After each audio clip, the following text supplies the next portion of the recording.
danger of the blue pill for me is the fact that there's people that have the red pill, and so they effectively control you because they're the ones that created the blue pill lifestyle. Like the machines in the Matrix are the ones that control you. Like if they deem like yeah, your existence is kind of, we don't like you for some reason, delete, you just don't exist. You know, they just like unplug you from it, and they just let your body just rot and die or whatever, right? So for me, it's like the lack of control. Like blue pill might give you that peace, but it's like that lack of control in terms of your destiny, in terms of what you want to do, is like that bothers me. So the blue pill might give you peace, but you want power over your own life. Yes. Because I ultimately think like you don't have true peace without power. Even in like when we look at anime, it's the powerful characters that just walking around that like are OP out here that seem to be the most relaxed, the most chill in most situations because they have the power. And like you even see it in like, you can see it in like in life as well. It's like people that have a lot of money or like a lot of like faith in their physical capacity to protect themselves. They tend to walk through life a lot more calm and a lot more chill than most people. Now that's aside, you know, everyone can be affected by mental illness or like different crazy things happen to them in life, but overall I do believe that the more power you have, aka the more truth or more knowledge you have about certain situations, the more at peace you can be at things. True. But I think the antithesis is true as well. The more ignorant you are about something, the more peaceful your life could be as well. Like babies, they are probably the most ignorant people on earth, you know what I'm saying? Yeah, for sure. But they're at peace. Well, I mean, they might cry, they might poop their pants, but generally they're at peace about what's going on or what's in the baby formula. They don't care about that stuff. You know what I'm saying? I haven't been a baby in a while, but I would imagine baby me didn't care about what was in the formula, just happy to have formula. You know what I'm saying? So I think if you're somewhere in the middle of ignorance and all-knowing, that's when there's most turbulence in your life. That's what I would assume. I ain't no philosophy major. I just kid from the Bronx. But I think what the 20s or the antsy teens, when they start becoming teens and start seeing like, wait a minute, why does that work that way? It shouldn't be that way. And that's why like a lot of the revolutionaries or younger people, you know what I'm saying?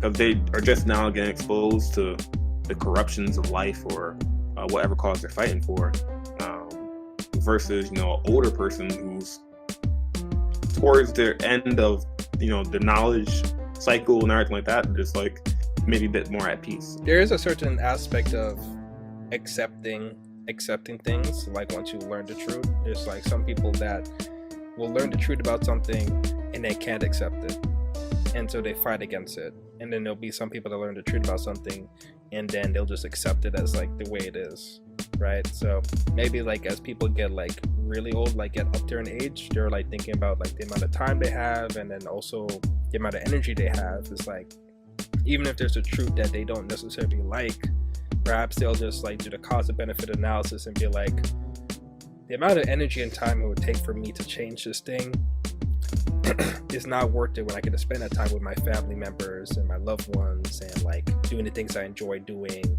It's hard to say, you know, because like, for example, if you're in the Matrix and you have like a top tier job that you enjoy doing and you're a multi-millionaire within the confines of the Matrix, is like, if someone tells you like, hey, do you want to learn the reality of things? You know, I'm good. I'm good. I'm going on vacation next week. I'm good. What you mean? What reality of things? I'm good.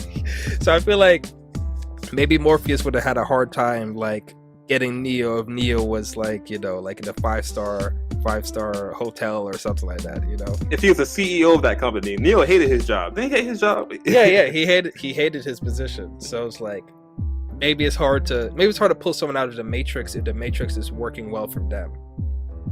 You know, I think that's a tough thing. I think that's a tough thing. Like if the Matrix working well for you, why do you need to pull yourself out of the Matrix, right? And you could copy and paste that about anything in life. Like, yo, this is working well for me. Why would I have privilege here. Why would I what? That is very true. That is very true. It's like if you have advantages in certain fields or certain situations, and then someone said like, hey, like we want to change this. We want to make it more fair for everybody. You're looking like them at like, do we need to? Like, how does this help me? Yeah, like, because like I think of like the idea of like being fair is like fear only benefits the person that has a disadvantage, right? So like to make things fair overall it sounds great on paper, but if you're the person that has lived your life with this particular advantage, then fear is a disadvantage to you. Yeah, like I don't know. Say if I'm good at push-ups, right? Mm-hmm. I weighed like 160 pounds or so, right? Mm-hmm. And you probably weigh like 190, 200 pounds. Mm-hmm. So I guess statistically speaking, it should be easier for me to do push-ups more than you, right? Yeah. Mm-hmm. Statistically speaking, yeah.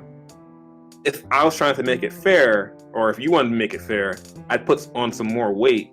Like, yeah, put on like a weight vest, Dr. Griffs, and see how many push-ups you can do now. But I'm closer to your weight. And I'm like, whoa, wait, why would I want to? Why would I want to do that? Like, yeah, for push-ups sure. working for me.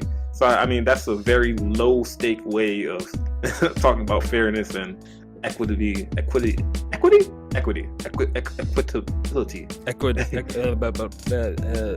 Yeah, that word. Yeah. You guys know what we mean. You guys know what we're talking about.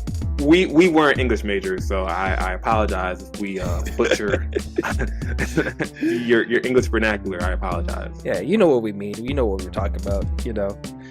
But the Matrix was a good movie. It's one of those movies that I think similar to like Star Wars, that it affects generations to come. You know what I'm saying? Yeah. For sure.